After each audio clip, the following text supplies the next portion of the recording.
नमस्कार, स्वागत है आपका हमारे इस यूट्यूब चैनल पर। मैं मुनमुन श्रीवास्तव आपका हार्दिक अभिनंदन करता हूं। आज गुरु पर्व है और हमारे साथ हैं डीयू के एसडीटीवी खालसा कॉलेज के प्रिंसिपल प्रोफेसर जसविंदर सिंह, जो कि डीयू की एडमिशन कमेटी के सीनियर मेंबर हैं और आपके सवालों के जवाब सीधे खालसा कॉलेज में मौजूद इस गुरुद्वारे से दे रहे हैं। स्वागत है प्रोफेसर सिंह हमारे चैनल पर। बहुत बहुत धन्यवाद मुनमुन जी, और आपको भी श्री गुरु नानक देव जी के 553वें जन्म दिवस की बहुत बहुत मुबारक। ये गुरुपुरब है उनका, और हम आशा करते हैं कि हमारे देश में, हमारे पूरे लोकाई में गुरु साहब के आशीर्वाद से सभी का भलाई हो, सभी अच्छे राह पे चलें और एक दूसरे की इज़्ज़त करें। सर, प्रेफरेंस शीट जो है वो स्टूडेंट्स ने लॉक कर दी है, जो वैकेंट सीट आई थी।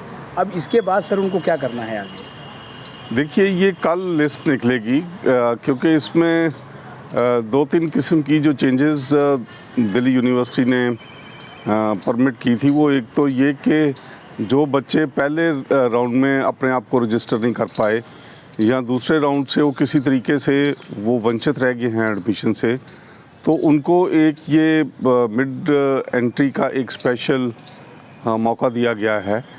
और ये देख वो प्राइमरीली इसी चीज़ को देखते हुए कि जो मेरिटोरियस बच्चे हैं, किसी वजह से दूर दराडे होने की वजह से या कुछ कम्युनिकेशन गैप की वजह से या कनेक्टिविटी के इश्यूज़ को लेके ये कुछ एक कंप्लेंट्स आ रही थी यूनिवर्सिटी के पास, तो उन इश्यूज़ को एड्रेस करने के लिए ये उन्होंने सेकंड राउंड के बाद ये एक किस्म का स्पेशल प्रोविज़न दिया है। और मुझे पूरी उम्मीद है कि बच्चे इसका इस्तेमाल करेंगे। कल तक का 7 नवंबर तक ये इसका प्रोविज़न था। उम्मीद है कि 1000 से ज़्यादा बच्चों ने मिड एंट्री में अप्लाई किया होगा।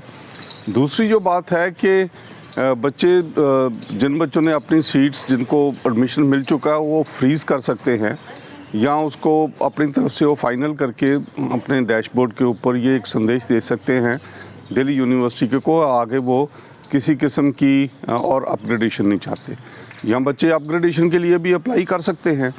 और इनका जो थर्ड राउंड है, जिसमें अपग्रेडेशन और जो मिडिल इवन एंट्री है, ये 10 तारीख से इनका एडमिशन प्रोसेस शुरू होगा। सर, बहुत ज़्यादा सवाल जो है ये अपग्रेडेशन और फीस को लेके आया है। कई स्टूडेंट्स ने पूछा है, खासतौर पर उनके पेरेंट्स ने पूछा है कि बच्चे ने अपग्रेड के लिए अप्लाई कर दिया है और फीस का ऑप्शन भी आ रहा है, तो अब क्या करें? अगर हमने अपग्रेड के लिए अप्लाई कर दिया और इस टाइम अगर हम फ्रीज़ करते हैं तो हमारी सीट कहीं कैंसिल तो नहीं हो जाएगी? नहीं, फ्रीज़ करने से तो बिल्कुल आप संतुष्ट हो जाते हो, आपको बिल्कुल फ़िक्रमंद हो जाते हो, वो आपको सीट अलॉट हो जाती है।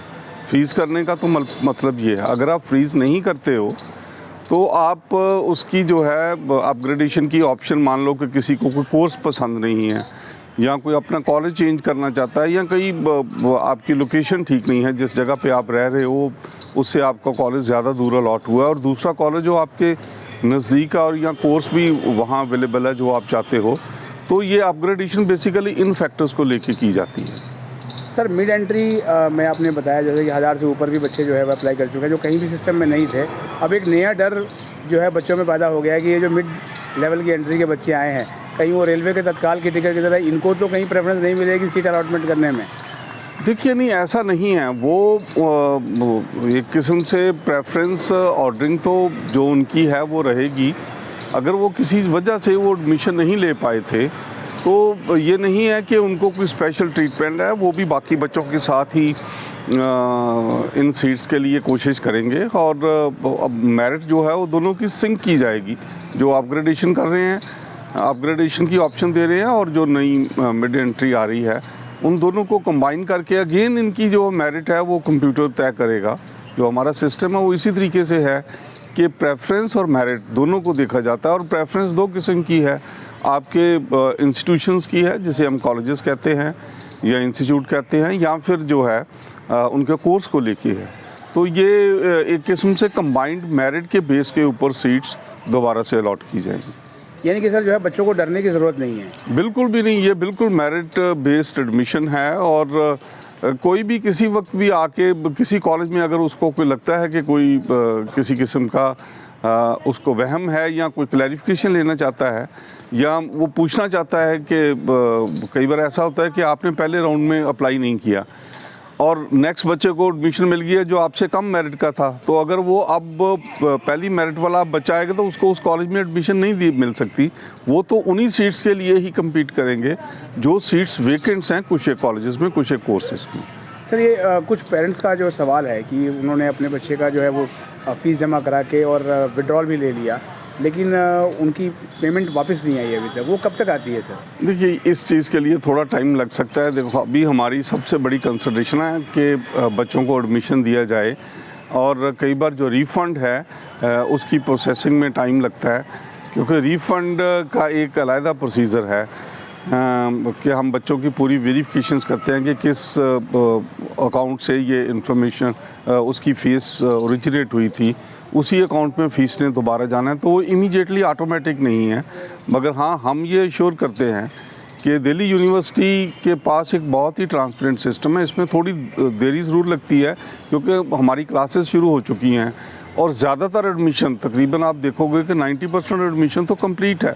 जो बाकी कोई 10-12% एडमिशन बची है उसको लेके भी हम ज़्यादा डिले नहीं करना चाहते हैं, क्योंकि क्लासेस पहले ही चल पड़ी है।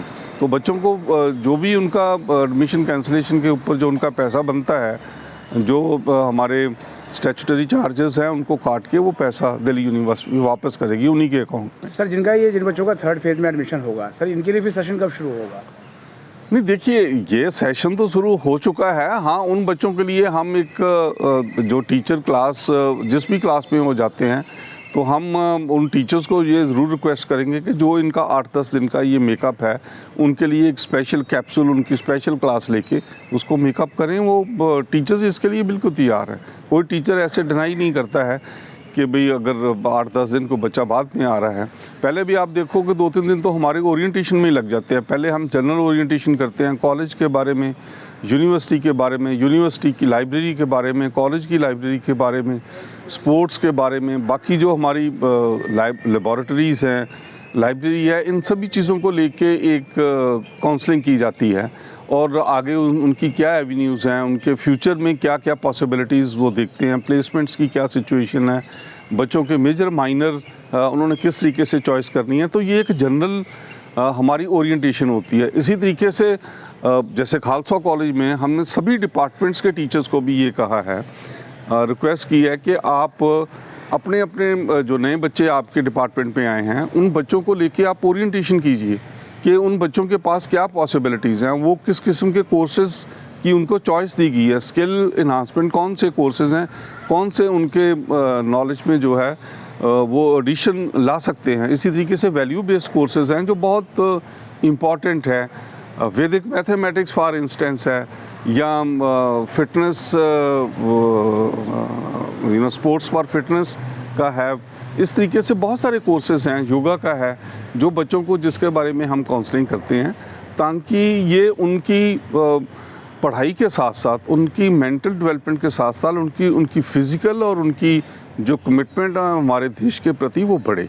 तो ये बहुत सारे कोर्सेज इस किस्म के हैं जिसको हम ओरिएंटेशन में ही बच्चों को बता सकते हैं, एक समूह के तौर पे। सर जितने ये जो स्पेशल कोटा है, जैसे CW, EW, EA, आपका ECA कोटा, स्पोर्ट्स, इनके एडमिशन भी सर इसी राउंड में होंगे? देखिए, ये दिल्ली यूनिवर्सिटी ये किसी राउंड के तहत नहीं हैं, जो खास करके जो स्पेशल एडमिशन्स हैं ECA स्पोर्ट्स, क्योंकि उनकी एक अपनी एक्स्ट्रा जिसे हम कहते हैं सीट्स हैं, उसकी सुपरन्यूमररी सीट्स इनको कहा जाता है, जो over and above the allotted seats हैं।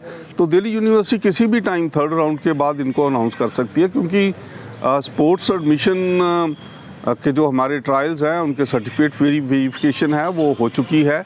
इसी तरीके से ECA का भी ये प्रोसेस कंप्लीट हो चुका है। वो किसी दिन भी दिल्ली यूनिवर्सिटी इनको अलॉट कर सकती है, और वो उसी तरीके से ही बच्चे जो है घर पे बैठ के अपना डैशबोर्ड के ऊपर लॉगिन करके वो एडमिशन ले सकते हैं। एक सवाल और भी है स्टूडेंट्स का कि उनका जनरल इसमें एडमिशन हो गया है और उन्होंने ECA स्पोर्ट्स के लिए भी ट्रायल वो दे रहे हैं, तो मान लिया कि उसमें वो सेलेक्ट हो जाते हैं, तो फिर उनका एडमिशन वो पिछला वाला छोड़ना पड़ेगा? देखिए, वो ऑटोमेटिकली एडजस्ट हो जाएगा। वो एडमिशन छोड़ नहीं रहे हैं, कैंसिल नहीं कर रहे हैं। सपोजिंग उसका जनरल एडमिशन उसके चॉइस के सब्जेक्ट पे नहीं हुआ, या उसका चॉइस का कॉलेज नहीं है, अब उसकी एक एक्स्ट्रा करिकुलर एक्टिविटी की वजह से वो बच्चा क्वालिफाई कर रहा है किसी उस कोर्स में, उस कॉलेज में जो उसको चाहिए था, तो नेचुरली बच्चा उस कोर्स में जाएगा, वो ऑप्शन छोड़ के उसकी फ़ी ऑटोमेटिकली एडजस्ट हो जाएगी। बहुत बहुत धन्यवाद सर इस अपडेट के लिए, और आपको एक बार फिर से गुरु पर्व की शुभकामनाएं। आपको भी धन्यवाद और सभी को गुरुपर्व की बहुत बहुत बधाई।